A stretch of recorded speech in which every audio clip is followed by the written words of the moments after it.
Bismillahirrahmanirrahim. Assalamualaikum warahmatullahi wabarakatuh. Saya Muhammad Farid bin Bahar, pemegang kad matrik D2019-2090-912.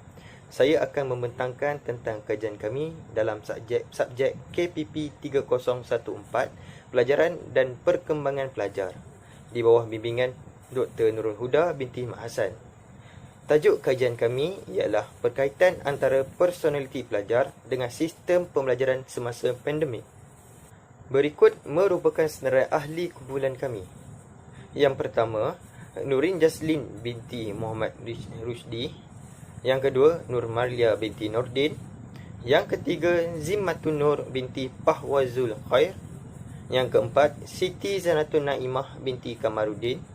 Yang kelima, Amir Hussein bin Saleh. Yang keenam, Muhammad Hilman Haziq bin Mahyidin. Yang ketujuh, Muhammad Farid bin Bahar. Dan yang terakhir, Syafinas Izwana binti Zamani.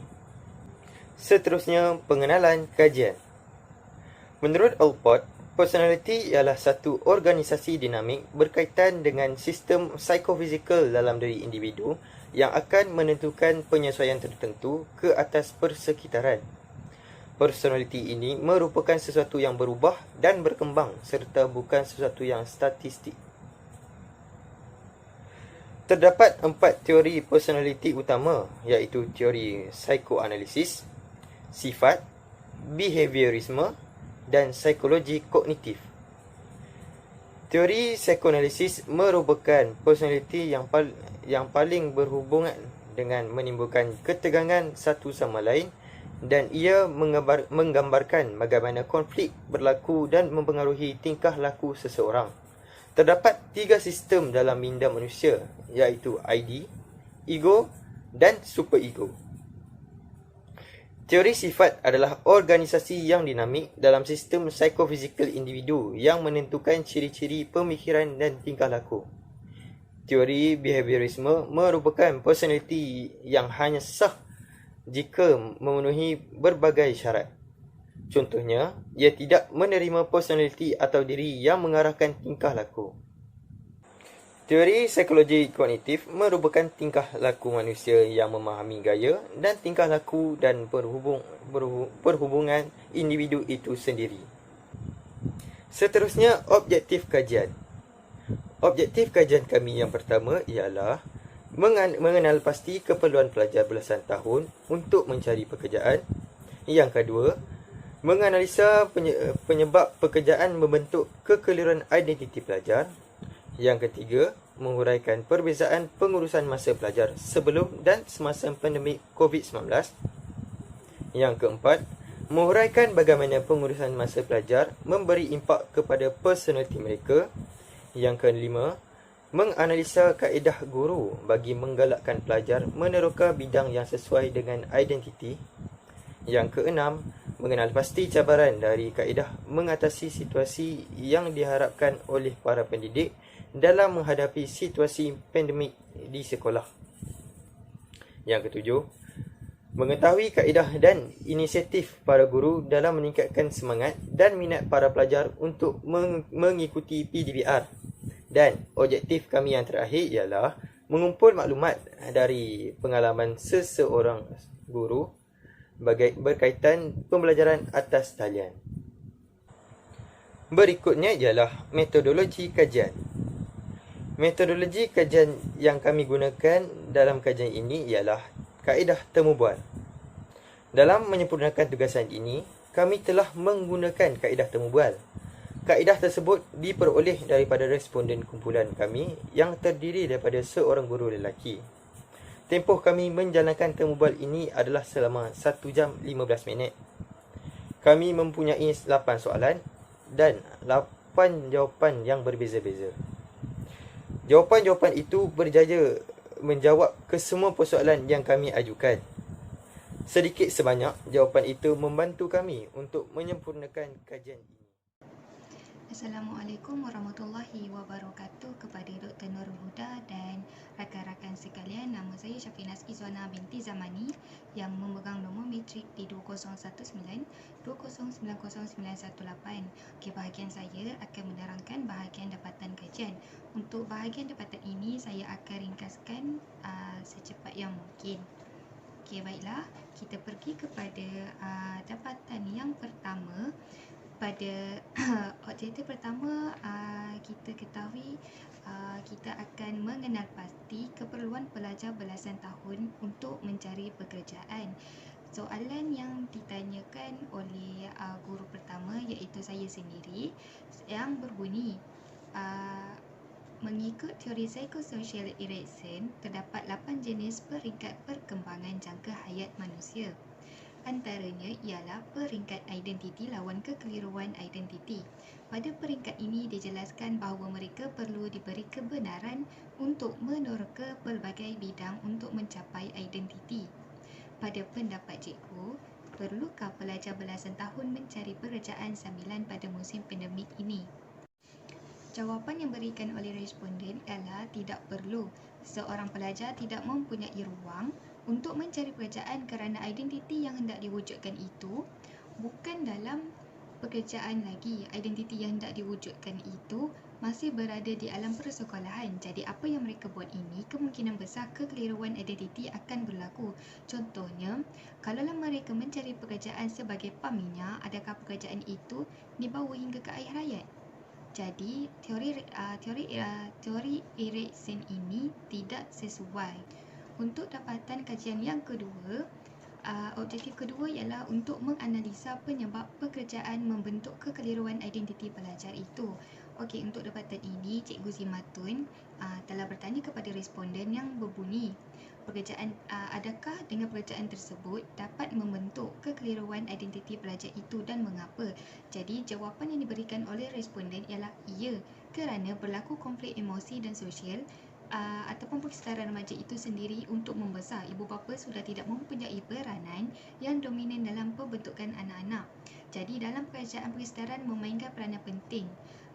Itu sebab katakan pekerjaan itu bukanlah masa sesuai untuk mereka pada tahun umur 12 hingga 18 tahun untuk mencari pekerjaan. Tahap yang kita bicarakan ini ialah tahap yang kelima, iaitu identiti lawan kecelaruan identiti, kerana anak itu membesar dari faktor sosial dan banyak mempengaruhi mereka. Untuk dapatan yang ketiga pula, Cikgu Zana telah bertanyakan soalan yang berbunyi, apakah yang membezakan pengurusan masa pelajar semasa pandemik dan sebelum pandemik? Okey, jawapan yang diberikan oleh responden ialah pengurusan masa itu boleh dikatakan hanya 25% sahaja yang berjaya. Ini disebabkan kerana bukan sahaja pengurusan masa, tapi bagi saya disiplin kendiri pelajar itu sendiri tidak ada. Mereka hanya bersendirian tanpa ada bantuan-bantuan ataupun tidak ada kawalan orang yang berautoriti.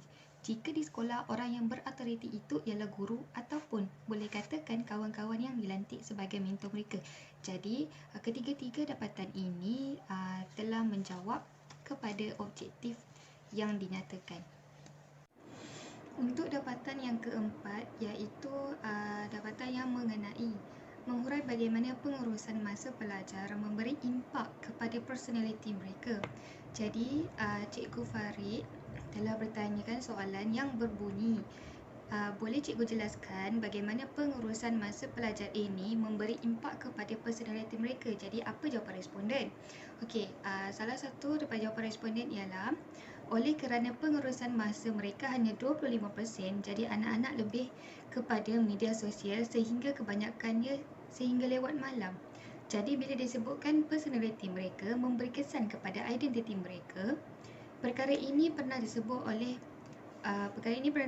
pengarah Hospital Bahagia Tanjung Rambutan di Ipoh Perak, bahawa kita bimbang pelajar-pelajar sekarang cenderung kepada tindakan-tindakan yang tidak sihat. Dengan erti perkataan adalah minda mereka tidak sihat. Jadi identiti apa yang kita nak mereka ini bentuk kalau minda mereka tidak sihat? Ini yang telah dijelaskan. Kenapa? Kerana salah satu sebab minda yang tidak sihat adalah kerana gadget. Kerana kebanyakannya remaja akan bermain gadget sehingga lewat malam ataupun sehingga subuh. Mereka tidak sedar akan tindakan yang dilakukan. Jadi inilah identiti yang kita terbentuk sekarang hasil daripada pembelajaran digital yang di sisinya negatif. Bahawa kita akan dapati pelajar ini adalah pelajar yang pasif dengan persekitaran, dan pasif dengan bila kita nak berhadapan dengan orang yang kita tak boleh nak mengemukakan cara komunikasi kita. Cara kita selama ini kita boleh bercakap, tetapi kerana kita boleh bercakap itu berseorangan, tetapi bila kita berhadapan kita akan rasa kaku. Kebanyakannya pelajar akan jadi seperti ini bila mereka lebih banyak luangkan masa dengan gadget dan tidak bergaul dengan orang. Salam sejahtera, nama saya Amin Hussein bin Saleh, pemegang nombor matrik D20192090899. Untuk objektif yang kelima, iaitu menganalisa kaedah guru bagi menggalakkan pelajar meneroka bidang yang sesuai dengan identiti. Soalan yang diajukan oleh Cikgu Hilman, dalam situasi pandemik sekarang, bagaimana kita sebagai seorang guru dapat mendedahkan serta menggalakkan murid-murid meneroka bidang yang sesuai dengan identiti mereka? Jawapan responden, pada peringkat sekolah di pihak pengurusan bimbingan dan kaunseling, di sinilah letaknya peranan yang dipanggil psikometrik. Kita ada peranan psikometrik di mana pada tingkatan 1 kita telah didedahkan mereka dengan ujian inventory psikometrik, inventory minat kerjaya dan inventory trait personality. Responden juga menyatakan pada peringkat tingkatan 1 lagi mereka telah mengenali siapa diri mereka yang sebenarnya. Untuk slide yang seterusnya ini, responden mengatakan dengan menjalani psikometrik dari segi trait personality ini mereka dapat tahu apakah yang lagi dominan bagi mereka dan di sinilah mereka dapat membentuk berdasarkan acuan TS25 melalui pembelajaran abad yang ke-25. Bagi objektif yang ke-6, mengenal pasti cabaran dan kaedah mengatasi situasi yang diharapkan oleh para pendidik dalam menghadapi situasi pandemik di sekolah. Soalan daripada Cikgu Nurin, sebagai guru kaunseling, apakah cabaran cikgu dalam menghadapi situasi pandemik di sekolah dan bagaimanakah cikgu menangani permasalahan tersebut? Seterusnya, apakah inisiatif yang dilakukan oleh pihak sekolah untuk mengurangkan masalah pelajar tidak hadir dalam sesi pembelajaran atas talian? Jawapan daripada responden, sejujurnya saya tidak gemar PDPR sebab tidak bersemuka dengan pelajar dan tidak boleh melihat tingkah laku berdasarkan body language mereka. Yang pertama tadi, cabaran utama dalam bimbingan dan kaunseling adalah tentang minda mereka terganggu. Sekolah menggunakan pendekatan telefon. Untuk slide ini, responden mengatakan selepas itu kita akan menggunakan sistem sasiah dan disiplin murid untuk mengesan pelajar-pelajar ini. Responden melihat hanya 30% sahaja ibu bapa yang memberi respon apabila pihak sekolah telefon. Dan langkah kedua, kita mengedarkan modul kepada pelajar-pelajar. Di sekolah responden, Magic Putra yang mana semua kerja sekolah akan ada dalam laman web khas ini.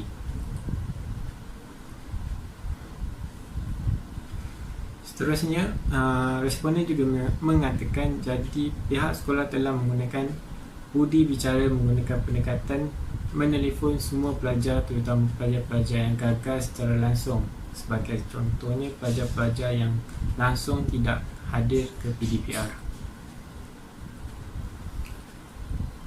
Objektif yang ketujuh iaitu mengetahui kaedah dan inisiatif para guru dalam meningkatkan semangat dan minat para pelajar untuk mengikuti PDPR. Soalan diajukan oleh Cikgu Amir. Untuk soalan saya ini, situasi pandemik ini banyak mengurangkan semangat pelajar untuk belajar akibat daripada kelas atas talian. Bagaimanakah cara anda memupuk kembali nilai-nilai positif diri pelajar-pelajar dan apakah cadangan atau inisiatif anda untuk menarik minat pelajar memberikan perhatian dalam kelas? Jawapan daripada responden mengatakan sebelum mereka memulakan persekolahan, saya membuat program pembubaran emosi. Ini kerana responden nak menarik semula emosi mereka, iaitu emosi pelajar. Seterusnya, responden menghantar bahan-bahan yang membangkitkan semangat dan menghantar poster-poster yang membangkitkan semangat. Itu sahaja daripada saya. Slide seterusnya saya serahkan pada rakan saya. Assalamualaikum warahmatullahi wabarakatuh. Nama saya Muhammad Hilman Haziq bin Mahideng, pemegang kad matrik di 2019-2090-906. Dari situ, kita buat analisis mengikut analisis yang saya buat di sekolah saya. Kita hanya ada 2 atau 3 orang sahaja yang mempunyai emosi yang sangat tidak stabil dalam menghadapi pandemik ini. Bila saya selidiki, rupanya bukan masalah pandemik, masalah PDPR, tetapi masalah berkaitan dengan keluarga di mana ibu bapa mempunyai tekanan dari segi ekonominya. Kemudian tekanan dari segi keluar masuk ke rumah, duduk dalam rumah sahaja. Tapi bukan tekanan dari segi PDPR. Dari segi PDPR memang tidak ada sebenarnya, tetapi yang mereka buat ini mereka rasa tekanan yang lain yang menyebabkan persekitaran ataupun tidak boleh keluar rumah bermain dengan kawan-kawan yang takut pandemik ini dilarang. Kemudian situasi ibu bapa yang kehilangan pekerjaan atau terpaksa menolong ibu bapa bekerja mencari perbelanjaan. Jadi, ruangan masa yang tidak ada ini menyebabkan mereka tertinggal pelajaran. Jadi sebenarnya semangat itu tidak masalah. Sebenarnya semangat pelajar itu masih ada ke tidak ada sebenarnya. Semangat itu tidak ada disebabkan pengaruh persekitaran ini, bukan kerana kerja-kerja PDPR itu sendiri. Itulah yang menyebabkan semangat mereka itu telah pun berkurang. Tetapi sebenarnya saya sering mengatakan kepada anak-anak pelajar ini bahawa mereka mempunyai hikmah yang tersendiri. Pandemik ini telah menjadikan hikmahnya tersendiri. Pertama, telah menjelaskan kepada guru bahawa sebenarnya kamu ini minat belajar atau tidak. Yang kedua, mendedahkan kepada guru bahawa kamu ini boleh belajar sendiri ataupun tidak boleh. Adapun perlu mengikut lagi ini tak. Jadi bila kata mereka ini tak boleh belajar sendiri secara tidak langsung, PAK 21 itu tidak boleh diguna pakai lagi atau tidak mencapai sasaran lagi. Maknanya pada tahun 2025 kita nak semua ini berjalan tapi tidak dapat sasaran lagi. Kerana apa? Kerana mereka tidak boleh lagi belajar secara sendiri pada peringkat umur ini. Pada peringkat umur tahap ke-6 itu kemungkinan besarnya boleh, tetapi pada peringkat umur ini.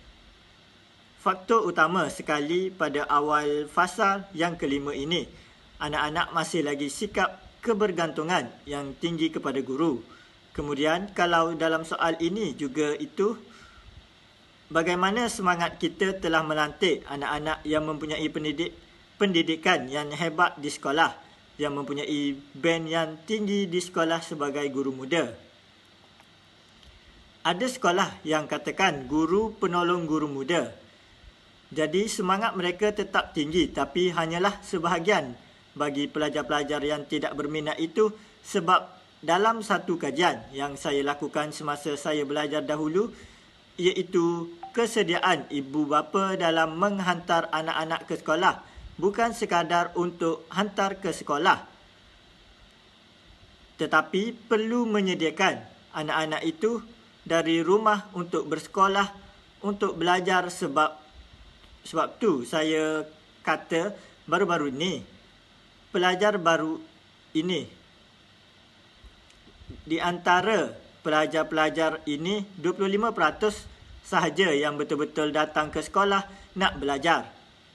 Yang lain datang ke sekolah bukan nak belajar. Jadi semangatnya kalau kita bandingkan dengan pelajar yang dahulu dengan yang sekarang, semangatnya terputus.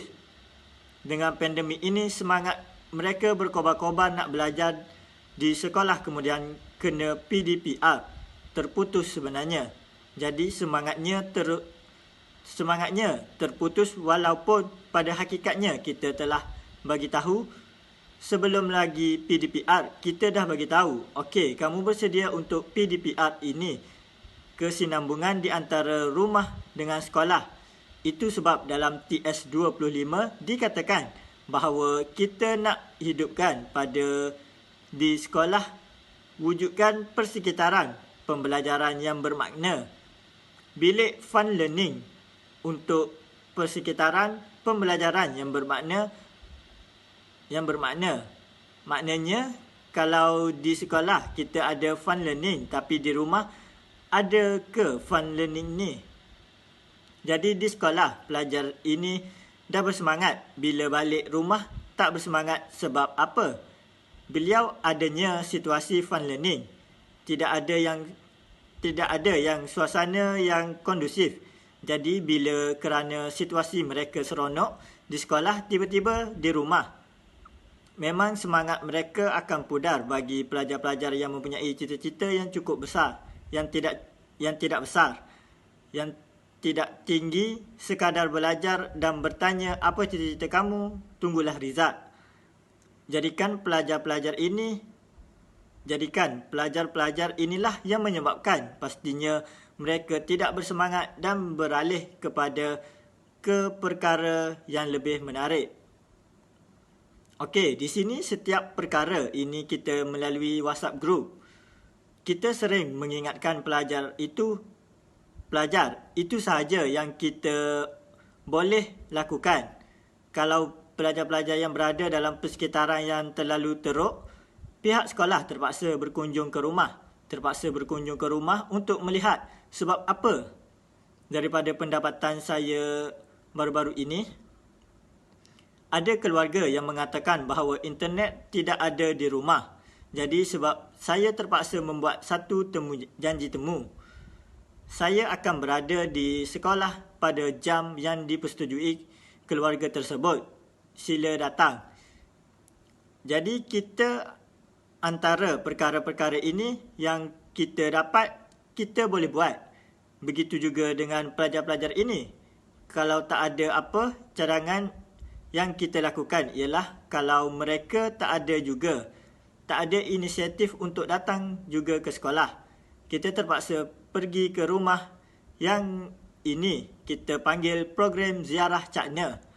Maknanya ziarah cakna ini bukan hanya untuk pelajar yang bermasalah disiplin, tetapi untuk semua masalah-masalah pembelajaran ataupun masalah-masalah lain. Jadi perkara ini yang dibuat. Dan selain itu, seperti mana yang saya kata tadi, memang apa yang kita lakukan itu ialah kita sering menghantar poster-poster yang menguatkan semangat. Cuma kita bersangka dan berharap pada pelajar-pelajar ini tidak tinggalkan grup. Setiap hari pihak kaunselor akan hantar awal pagi, kejutkan mereka melalui poster. Walaupun mungkin keberkesanan dia sangat kurang, tetapi kita perlu buat juga. Kita akan hantar semua anak-anak sila bangun kelas bermula 7.30 pagi. Sila ikut, kemudian kita akan. Dan akhir sekali, inisiatif yang kita buat ini iaitu selain pemugaran emosi ini, kita juga akan buat pemugaran insan. Program-program insan di mana setiap hari Isnin kita akan berjumpa dengan semua pelajar tingkatan 1, setiap hari Khamis pelajar tingkatan 4 dan hari Jumaat pelajar tingkatan 5. Kita buat program pemugaran emosi dengan kita menekankan kepada hala tuju pelajar. Semua ini kita buat dalam perkara-perkara yang menyebabkan supaya pelajar-pelajar ini dapat menaikkan semangat mereka semula. Memang kita tahu semangat mereka luntur. Kenapa? Kerana situasi yang tidak kondusif dalam pembelajaran. Sebenarnya bila mereka datang ke sekolah, situasi itu berbeza. Macam kita belajar sendirilah di rumah, tidak kuatnya ketahanan diri, disiplin diri, maka kita cepatlah melalui ke mana-mana. Tapi kalau kita berada di kuliah ataupun di tempat yang ramai, ada tarikan kawan-kawan itu, di rumah kita tak ada. Ini yang dikatakan tadi di bawah persekitaran yang memainkan peranan sebenarnya. Sebab itu bila sebut tentang identiti ini, saya lebih bila kita kata persekitaran, walaupun identiti itu ataupun genetik itu perlu dilihat juga, tetapi dalam situasi pandemik sekarang, persekitaran ataupun sosial sangat memainkan peranan. Jadi, apa yang kita lakukan di pihak unit bimbingan dan kaunseling, kita dapat menghantar semua bahan-bahan secara alam maya dan kita berharap anak-anak pelajar ini dapat melihat kita tidak menghantar dalam bentuk video yang panjang sebab kita tahu bahawa kemungkinan ada yang anak-anak pelajar menghadapi masalah dari segi internet, jadi kita hantar hanyalah poster. Dapatan daripada pelajar ada yang mengingatkan dan menghantar ucapan terima kasih kerana ingatkan. Itu langkah-langkah yang dibuat, yang difikirkan perlu untuk pelajar-pelajar saya. Saya fikir untuk kongsi pendapat ini dengan rakan-rakan saya melalui WhatsApp dan kebanyakannya juga menggunakan langkah yang sama untuk menjadikan pelajar mereka terus kekal bersemangat untuk menghadapi, kerana yang penting saya bagi tahu mereka adalah pandemik 19 ini mempunyai satu hikmah, bukannya satu malapetaka. Seterusnya, objektif 8. Mengumpul maklumat dari pengalaman seorang guru berkaitan pembelajaran atas talian. Cikgu Malia, sebagai cikgu yang berpengalaman, apa pendapat cikgu berkaitan dengan pembelajaran atas talian? Adakah ia perkara yang membebankan atau sesuatu menguntungkan? Okey, kalau mengikut saya kata tadi, kementerian telah pun merancang pembelajaran digital ini telah lama, cuma tak mempunyai ruang masa untuk dilaksanakan, diaplikasikan di sekolah. Tiba-tiba datang pandemik ini, maka secara tidak langsung pembelajaran digital ini terlaksana. Jadi ini yang dikatakan hikmah itu. Hikmahnya, pandemik COVID-19 ini menyebabkan apa yang dirancang oleh pihak kementerian iaitu pembelajaran digital ini dapat dilaksanakan. Jadi kalau kita mengatakan untung ke rugi ke, ia sebenarnya menguntungkan kerana kita menghadapi dunia yang semakin maju. Dunia IR 4.0. Sekian, terima kasih. Seterusnya, saya Nur Marlia binti Nurdin, nombor matrik D201920908335. Saya akan meneruskan pembentangan ini berkaitan dengan kajian-kajian lepas. Kajian lepas yang pertama ditulis oleh Rosnah binti Ishak yang bertajuk Penglibatan Remaja dalam Pekerjaan. Dalam penulisan tersebut menyatakan bahawa dalam laporan penyiasatan tenaga buruh Malaysia 2013 yang dikeluarkan oleh Jabatan Perangkaan Malaysia pada tahun 2014 mencatatkan seramai 413,100 tenaga kerja warga negara Malaysia dalam kategori umur 15 hingga 19 tahun. Seramai 1,572,500 tenaga kerja di Malaysia dalam kategori umur 20 hingga 24 tahun. Ini menunjukkan bahawa masih ramai remaja Malaysia hanya menamatkan pengajian di peringkat menengah atas, sijil atau diploma sahaja. Remaja yang terlibat dalam alam pekerjaan seawal umur belasan tahun telah memberikan perkhidmatan yang diperlukan oleh masyarakat melalui pekerjaan. Menurut kajian oleh J.G. Bachman pula pada tahun 2013 menunjukkan bahawa dua faktor utama remaja melibatkan diri dalam alam pekerjaan ialah faktor kewangan dan faktor kehilangan minat untuk belajar. Menurut kajian oleh D.S. Johnson dan M. Nino tahun 2000 mengatakan bahawa remaja bekerja sebenarnya tidak banyak menyumbang kepada ekonomi keluarga. Faktor lain ialah kemungkinan mengikut trend-trend kawan atau pengaruh globalisasi. Kajian oleh A.A. Dalus tahun 2012 menunjukkan bahawa pekerjaan separuh masa memberi impak yang tidak baik terhadap persekolahan remaja, terutamanya melibatkan waktu kerja yang panjang. Kajian lepas seterusnya adalah bertajuk Fenomena Remaja Menggunakan Media Sosial yang ditulis oleh Tega Roli A. Kajian ini bertujuan untuk mengkaji bagaimana fenomena remaja menggunakan media sosial dalam membentuk identiti, analisis fenomenologi dari Von S. Kasberg, analisis data dalam bentuk implikasi dan interpretasi subjek dalam kajian ini adalah Remaja menggunakan media sosial secara aktif dan mempunyai akaun media sosial, Facebook dan Twitter. Hasil kajian mengenai fenomena remaja menggunakan media sosial dalam membentuk identiti mereka sendiri menunjukkan bahawa remaja menunjukkan identiti diri yang berbeza di ketiga-tiga akaun media sosial. Kajian seterusnya ialah strategi pembangunan aspek kesejahteraan kendiri bagi mendepani tekanan akademik semasa wabak COVID-19 yang ditulis oleh Abdul Rashid Abdul Aziz.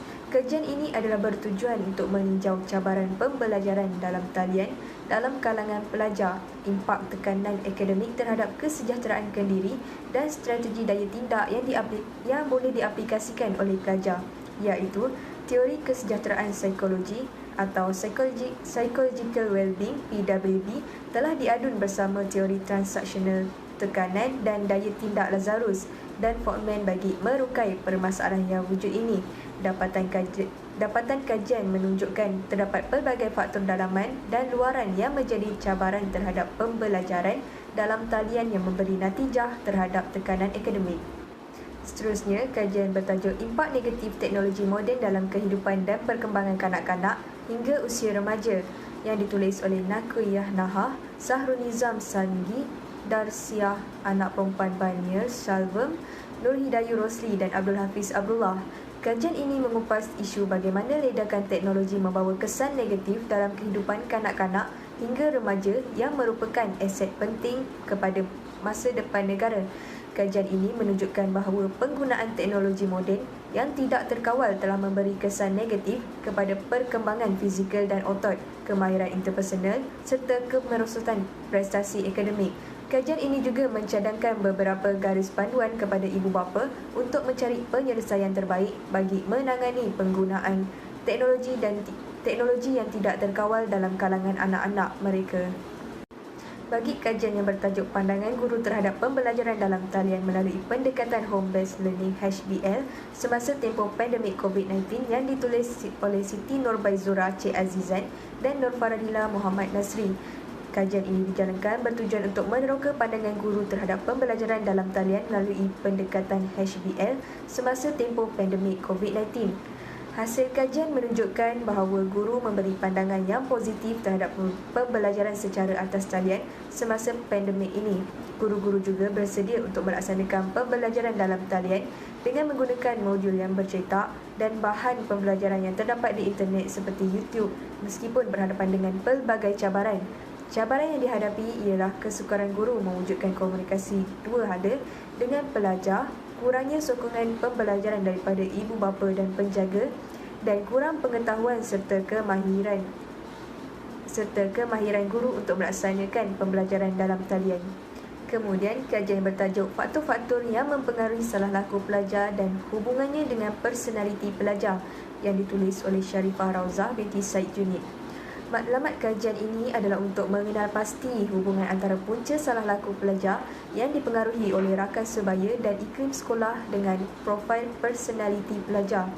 Reka bentuk kajian yang dipilih ex post facto, iaitu melihat punca dan perlakuan masa kini berdasarkan peristiwa yang telah pun berlaku dan bersifat kuantitatif. Di antara soal selidik dan alat ukur yang digunakan ialah profil personaliti terjemah. Assalamualaikum, nama saya Siti Zanatun Naimah binti Kamarudin. Kajian lepas seterusnya ialah kajian oleh Siti Nurbaizura Cik Azizan dan Nur Faradila Muhammad Nasri. Tajuk artikel ialah Pandangan Guru Terhadap Pembelajaran dalam Talian melalui Pendekatan Home-Based Learning semasa tempoh pandemik COVID-19. Matlamat kajian ialah untuk mengenal pasti pandangan guru terhadap pembelajaran dalam talian melalui pendekatan Home-Based Learning semasa tempoh pandemik COVID-19. Reka bentuk kajian merupakan set panduan sistematik untuk menjalankan kajian supaya objektif kajian dapat dicapai. Instrumen soal sidik digunakan dalam kajian ini untuk memperoleh maklumat yang diperlukan bagi menjawab persoalan kajian. Seterusnya, isi kajian ialah berkaitan dengan pandangan guru, kesediaan guru dan cabaran guru terhadap pembelajaran dalam talian. Seterusnya, kajian oleh Muhammad Faiz Fauzi dan rakan-rakan yang bertajuk COVID-19, pengajaran dan pembelajaran sewaktu krisis pandemik. Dalam artikel ini menjelaskan bahawa pengurusan ruang pengajaran adalah merupakan sempadan atau batasan untuk bezakan di antara ruang mengajar dan ruang santai. Ini penting supaya minda kita dapat bezakan antara masa untuk santai atau masa perlu fokus pada aktiviti pengajaran dan pembelajaran. Salah satu kaedah untuk menyiapkan tugasan ialah melalui teknik Pomodoro, iaitu kaedah perumusan masa yang diperkenalkan oleh Francesco Cirillo pada lewat 1980-an. Pengambilan sarapan pagi mempunyai kesan positif terhadap aktiviti pembelajaran dari segi tingkah laku, kognitif dan juga pencapaian di sekolah. Seterusnya, penerimaan individu terhadap sesuatu peristiwa termasuk COVID-19 mungkin berbeza antara satu sama lain. Ini disebabkan oleh beberapa faktor termasuklah pengalaman lampau, tahap kesukaran yang dihadapi, keadaan kesihatan fizikal, hubungan serta sokongan orang sekeliling, masalah kesihatan mental yang sedia ada, sejarah kesihatan mental dalam keluarga serta latar belakang budaya dan sosial.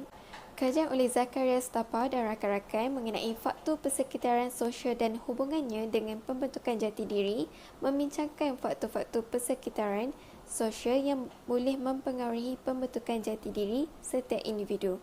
Faktor persekitaran sosial boleh memberi kesan secara hubungan timbal balas terhadap proses pembentukan tingkah laku dan jati diri seseorang.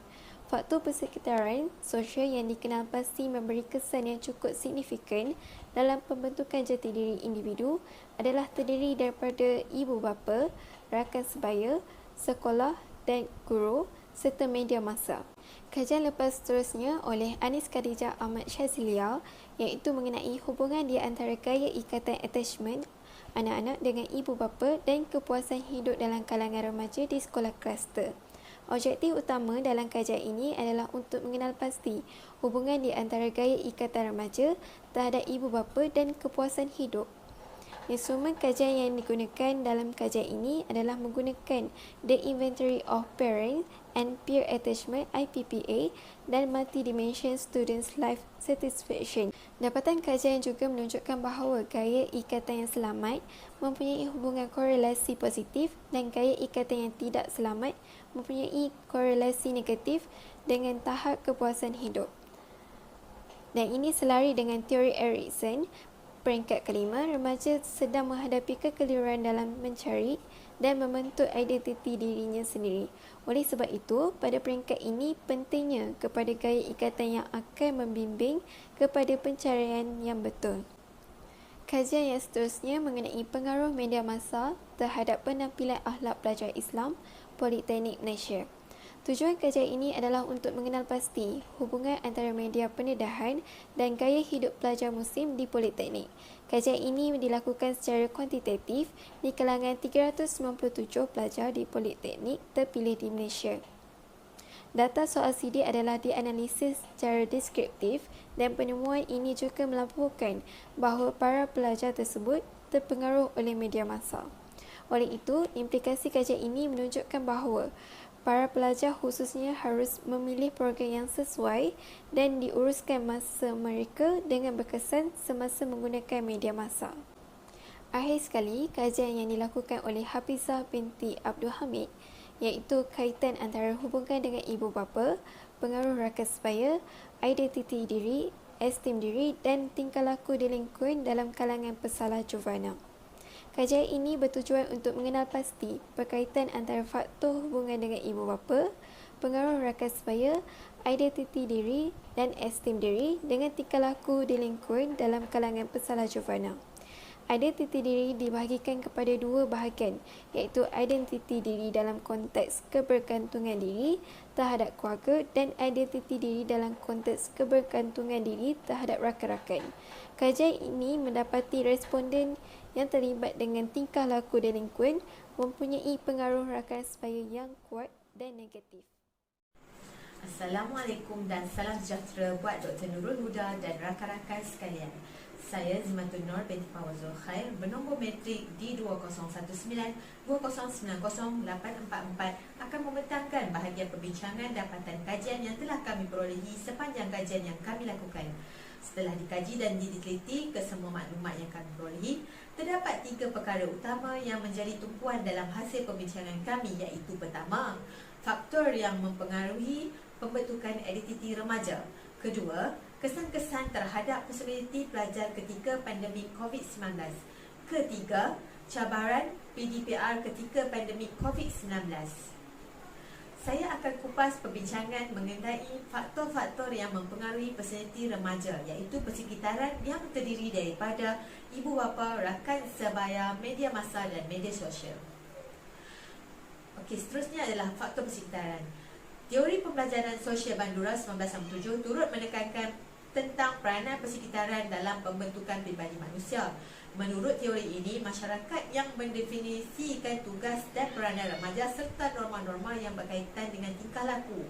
Manusia pula akan membentuk perasaan, nilai dan tingkah laku melalui pemerhatian terhadap apa yang dilakukan oleh ahli masyarakatnya.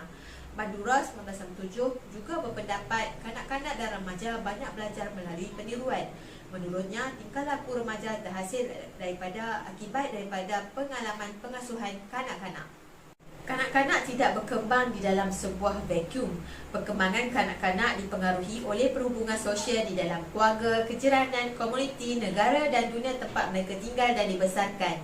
Dalam konteks ini, perkembangan kanak-kanak dipengaruhi oleh ibu bapa, adik-beradik, saudara mara, kawan-kawan, rakan sebaya, orang dewasa yang ada hubungan dengan mereka, sekolah, rumah-rumah ibadah dan kumpulan atau pertubuhan di mana mereka adalah sebahagian daripadanya.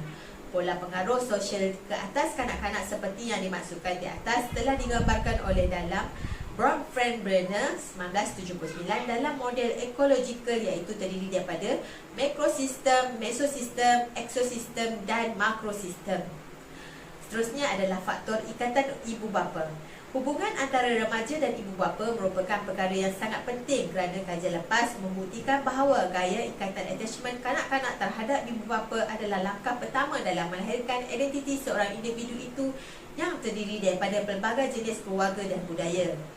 Ikatan yang terawal terhasil oleh anak-anak itu, iaitu ikatan anak-anak dengan penjaganya, akan memberi impak yang besar dan berterusan sepanjang hidup.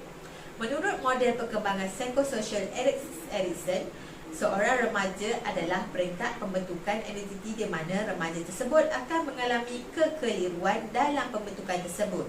Terdapat remaja yang mempunyai silap langkah mencari kepuasan hidup dengan menyertai gejala-gejala yang tidak diingini. Proses pembentukan identiti memerlukan bimbingan yang sepatutnya daripada ibu bapa atau penjaga yang utama. Kesilapan dalam proses pembentukan identiti akan menjejaskan masa depan seseorang individu itu. Erikson telah menemukan teori pembangunan psikososial dan telah membahagikan pembangunan psikososial seseorang manusia kepada 8 peringkat. Peringkat kelima ialah identiti lawan kepada keraguan, peranan yang berlaku ketika umur 12 hingga 18 tahun. Peringkat ini ialah remaja akan menghadapi tugasan yang akan membentuk rasa self-continuity. Remaja sedang menghadapi kekeliruan dalam mencari dan membentuk identiti dirinya sendiri. Oleh sebab itu, pada peringkat ini, pentingnya kepada gaya ikatan yang akan membimbing kepada pencarian yang betul. Seterusnya adalah faktor media massa. Cabaran zaman moden yang melanda masyarakat kita hari ini seperti pengaruh media cetak dan elektronik serta kemajuan sains dan teknologi dalam era dunia tanpa sepadan telah memburukkan lagi keadaan kerana telah menjadi sejumlah anggota masyarakat yang kita hilang menjadi jati diri. Pembelajaran pemerhatian sangat bernilai bagi menerangkan tingkah laku manusia yang kompleks. Sebagai contoh, media sangat berpengaruh terhadap pendidikan, tingkah laku dan kepribadian anak. Televisyen misalnya merupakan satu contoh alat yang banyak mempengaruhi tingkah laku kanak-kanak. Banyak tingkah laku yang tidak sopan dan agresif ditiru melalui model dalam TV. Dalam ledakan teknologi industri dan media, kanak-kanak mudah sahaja dipengaruhi oleh ejen sosialisasi seperti media. Peranan artis melalui media massa juga dikenal pasti mempunyai pengaruh terhadap proses pembentukan akhlak di kalangan remaja dan pelajar di sekolah. Para artis dianggap sebagai ikon dan fenomena sosial yang boleh menarik minat remaja, mempunyai peranan dan sumbangan terhadap proses pembentukan akhlak di kalangan remaja dengan cara menyemaikan nilai positif dan adab ketimuran melalui persembahan dan cara hidup mereka. Sebaliknya, kelakuan dan pelibatan artis dalam gejala sosial memberikan implikasi negatif terhadap psikologi, persepsi dan perlakuan peminat dan anggota masyarakat. Seterusnya saya akan mengupas pengaruh rakan sebaya. Sepanjang menempuh ke alam dewasa, berbagai cabaran dan dugaan perlu dihadapi oleh remaja. Semasa peralihan zaman ini, seorang individu akan menonjol perkembangan jiwa, emosi, perasaan hawa nafsu yang semakin subur dan mempunyai naluri kemanusiaan yang tinggi. Menurut Piaget 1969, perkembangan kognitif remaja semakin meningkat dan remaja mula berfikir secara abstrak yang dikenali sebagai pemikiran operasi jurnal. Pada peringkat ini, remaja memerlukan sokongan daripada semua pihak untuk menjalani kehidupan yang positif dan optimis. Konflik yang dihadapi oleh remaja adalah pengalaman yang akan membentuk identiti remaja. Piaget berpendapat moral kanak-kanak lebih berkembang berdasarkan interaksi kanak-kanak dengan rakan-rakan mereka berbanding interaksi dengan ibu bapa mereka. Bagi Piaget, ibu bapa lebih kepada level yang kurang matang kerana hubungan ibu bapa dan anak-anak lebih kepada cara hadiah dan hukuman atau untuk mempromosikan kepercayaan bahawa penilaian moral itu bergantung kepada kuasa orang dewasa.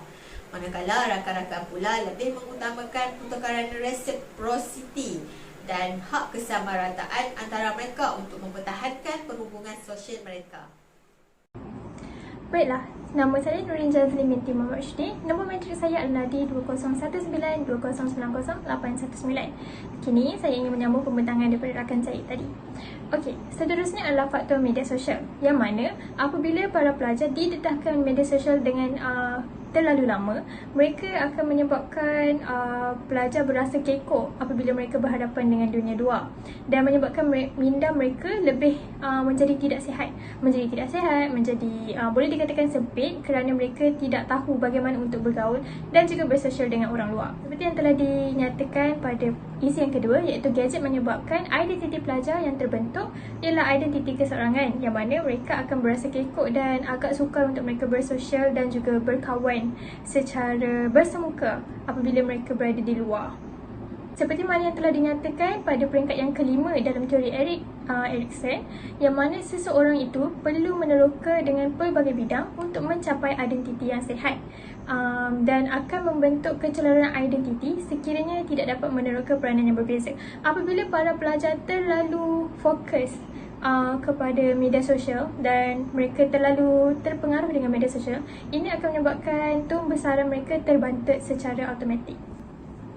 Baiklah, slide yang seterusnya adalah kesan terhadap personaliti pelajar, yang mana yang pertama sekali membuatkan pelajar berasa tertekan. Ini adalah kerana mereka mempunyai masalah di rumah, iaitu masalah keluarga, masalah persekitaran mereka di rumah, mereka menghadapi kesukaran dalam mencapai talian internet, ataupun mereka perlu berkongsi gadget mereka dengan adik-beradik mereka, ataupun mereka mempunyai tanggungjawab yang lain selain daripada belajar di rumah. Dan seterusnya, 4 elemen pengajaran yang kita guna seperti memberitahu, memberi penjelasan, membimbing dan tunjuk ajar yang digunakan sewaktu PDPR agak kurang berkesan. Ini adalah kerana bukan semua pelajar diberi ataupun mendapat peluang yang sama. Seperti yang telah saya sebutkan pada nombor 1 tadi, ada pelajar menghadapi kesukaran perlu berkongsi gadget, ada setengah pelajar ada kesukarannya seperti mempunyai tanggungjawab lain, mungkin untuk menjaga ibu bapa yang sedang sakit ataupun menjaga adik-beradik yang lain, ataupun perlu bekerja sama dengan ibu bapa akibat daripada kemerosotan ekonomi keluarga. Mereka masing-masing tidak diberikan peluang yang sama. Jadi 4 elemen tersebut agak sukar untuk kita guna pakai dan agak sukar berkesan pada mereka. Dan seterusnya, seperti yang telah kita semua ketahui, yang mana kita mempunyai 3 gaya pembelajaran pelajar, iaitu auditory, visual dan kinestetik. Ini lebih lagi memberi tekanan kepada pelajar kerana semua pelajar mempunyai cara ataupun gaya pembelajaran yang berbeza-beza. Mungkin apa yang saya boleh katakan, apabila mereka belajar melalui atas talian, untuk mereka yang mempunyai gaya pembelajaran auditory ataupun visual, mungkin agak sedikit senang ataupun agak sedikit mudah berbanding dengan mereka yang mempunyai gaya pembelajaran kinestetik. Ini adalah kerana seperti yang kita tahu, kinestetik memerlukan amali, memerlukan latihan. seperti eksperimen, pertukangan dan sebagainya. Jadi untuk mereka yang mempunyai gaya pembelajaran kinestetik, DPR memberikan mereka sedikit tekanan akibat mereka tidak boleh belajar melalui gaya pembelajaran yang sesuai dengan mereka. Seterusnya, daripada segi masalah keluarga, bila saya selidiki, rupanya bukan masalah pandemik, masalah PDPR, tetapi masalah berkaitan dengan keluarga di mana ibu bapa mempunyai tekanan dari segi ekonominya. Situasi ibu bapa yang kehilangan pekerjaan ataupun terpaksa menolong ibu bapa bekerja mencari perbelanjaan. Seperti yang telah saya nyatakan awal tadi, yang mana masalah keluarga itu sendiri juga memberi tekanan kepada para pelajar. Dan seterusnya adalah persekitaran. Ini adalah kerana mereka rasa tertekan dengan keadaan yang sedang berlaku sekarang, di mana mereka tidak boleh bergaul dengan orang lain, mereka tidak boleh bercampur dan bermain dengan rakan-rakan seperti biasa, mereka tidak boleh bersemuka dengan kawan-kawan ataupun dengan guru-guru, dan persekitaran mereka juga tidak membantu untuk mereka meneruskan pembelajaran secara atas talian ataupun lebih memberi tekanan kepada mereka dalam meneruskan pembelajaran secara atas talian. Seterusnya, cabaran PDPR ketika pandemik. Cabaran PDPR ketika pandemik COVID-19, yang mana yang pertama sekali adalah ketiadaan peranti ketika pembelajaran atas talian. Seperti yang telah saya nyatakan juga tadi, di mana tidak semua pelajar diberikan peluang yang sama kerana ada setengah pelajar tidak mampu untuk mempunyai peranti sendiri. Ada setengah pelajar perlu berkongsi dan ada juga setengah pelajar memang ada peranti yang khas ibu bapa mereka sediakan supaya mereka boleh belajar secara atas talian. Jadi ini adalah cabaran yang pertama. Dan yang kedua, suasana yang kurang kondusif. Kalau kita belajar secara bersemuka di sekolah, guru-guru berperanan untuk mendirikan ataupun mewujudkan suasana yang kondusif di sekolah yang membuatkan pelajar rasa selesa, yang membuatkan pelajar rasa selamat dalam menuntut ilmu. Jadi apabila kita perlu belajar secara atas talian, pelajar sendiri perlu mencari inisiatif berkongsi dengan adik-adik mereka dan mereka terpaksa menghadapi kelas ataupun mengikuti kelas atas talian secara tidak selesa dengan suasana yang kurang kondusif. Yang ketiga, kesukaran kewujudan komunikasi dua hala. Berbeza dengan apabila kita belajar di sekolah secara bersemuka, guru-guru yang mengajar boleh melihat air muka para pelajar jika ada di antara mereka yang tidak memahami ataupun tidak berasa tidak selesa sepanjang sesi pembelajaran. Berbeza bila PDPR, guru-guru tidak dapat membaca air muka dan agak sukar untuk wujud komunikasi dua hala apabila ada pelajar yang tidak memberi kerjasama dalam sesi pembelajaran. Ini membawa kita ke isi yang keempat, iaitu capaian kemudahan internet. Kadang-kadang ada sesetengah pelajar mereka ingin memberikan tumpuan yang sepenuhnya kepada apa yang mereka sedang pelajari, tetapi disebabkan masalah capaian internet di kawasan yang mereka tinggal, menyebabkan mereka agak sukar berkomunikasi dengan guru mereka jika mereka mempunyai perkara yang mereka tidak faham ataupun mereka ingin bertanya. Ini akan membuatkan motivasi pelajar berkurangan. Dan yang kelima, tiada sokongan ibu bapa, yang mana ibu bapa mereka sendiri tidak memberikan sokongan seperti menyediakan peranti yang sesuai, menyediakan tempat belajar yang kondusif ataupun memberikan anak-anak ruang serta masa untuk mereka mempelajari ataupun menghadapi PDPR di rumah. Dan yang terakhir sekali adalah rumusan. Secara keseluruhannya, hasil daripada kajian ini, kita dapat perolehi bahawa guru-guru memainkan peranan yang sangat besar dalam menghadapi situasi yang begini. Guru-guru perlulah memahami tingkah laku pelajar. Hal ini demikian kerana ianya berperanan untuk membentuk perkembangan personaliti pelajar tersebut. Selain itu, guru juga mestilah menggunakan segala ilmu dan kemahiran dalam teori yang dimiliki ataupun dipelajari untuk memahami tingkah laku pelajar, untuk menarik minat pelajar serta meningkatkan motivasi pelajar untuk mengharungi PDPR di rumah. Dan seterusnya, guru juga harus beri bimbingan yang betul yang boleh membantu individu menjadi lebih yakin dengan diri mereka walaupun mereka berada di rumah dan bukannya berada di sekolah. Dapatan kajian ini telah membincangkan tentang perkaitan antara personaliti pelajar dengan sistem pembelajaran semasa pandemik. Dengan ini, guru dapat menggunakan teori yang dipelajari untuk mengenali pelajarnya secara lebih mendalam. Sebagai contoh, teori Erikson. Jelaslah bahawa objektif kajian ini telah dibuktikan dengan adanya sokongan lain daripada kajian-kajian yang lepas ataupun teori-teori yang berkaitan. Secara tak langsung, guru-guru memang memainkan peranan yang sangat besar dalam mempengaruhi ataupun membantu perkembangan para pelajar walaupun mereka berada di rumah. Guru-guru perlu membantu mereka dalam mendidik perkembangan personaliti mereka, bantu mereka untuk meneroka pelbagai bidang.